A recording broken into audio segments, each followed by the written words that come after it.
Coming up on the show today, I'm going to take a look at just what makes beer so special.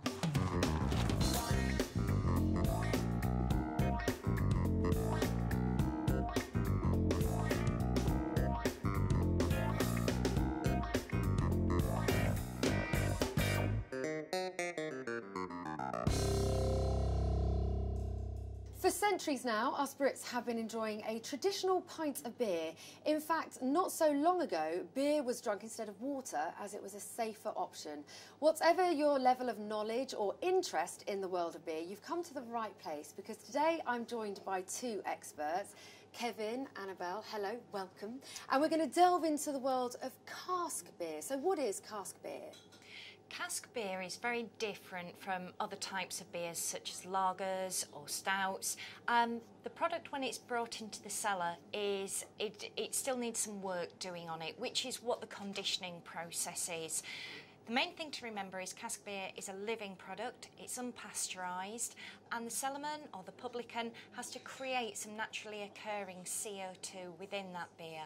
OK, so how is cask beer made? We've got four main ingredients. We have hops, malted barley, water and yeast. Now every grain of malted barley contains a huge amount of fermentable sugar.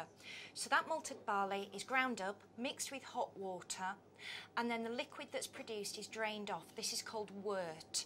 That wort at the moment does not contain any alcohol, but as soon as we start adding yeast and then we add hops to add aroma and bitterness, so some more flavour to that beer, that's when we produce a cask ale. Then it's racked off into a container and sent into the pub where the cellarman finishes the process.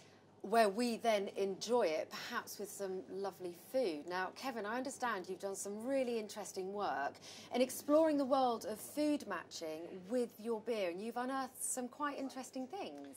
Yeah, I think the thing to remember with food and beer pairing is that there's no right and wrong, and it's just about exploring the complex layers of flavour which are present in lots of the fantastic cask conditioned beers we've got in this country. So if I'm in the beer garden this summer and I've chosen a very pale hoppy beer, what sort of food would I enjoy with that?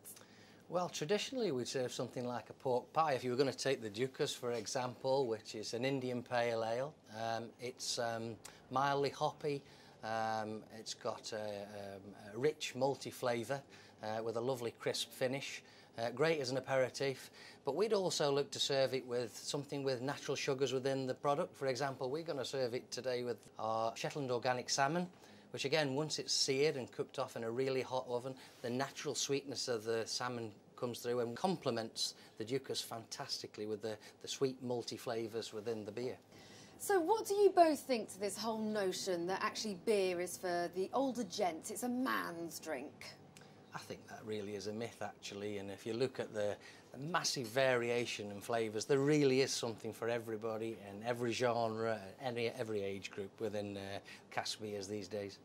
And if we can quantify that by saying the number of female cask beer drinkers has doubled in a year to 1.3 million, we actually know that more females are enjoying it as a drink. And perhaps you yourself are the face of the future of the beer drinker, being the only female UK beer expert. Hopefully. Thank you both so very much. If you want more information, do have a look on the website, chefandbrewer.com. For now, though, I think we're going to stay behind and we've earned ourselves a nice pint. Yeah? You in? Oh, yeah. Good. I'll see you next time. Bye-bye.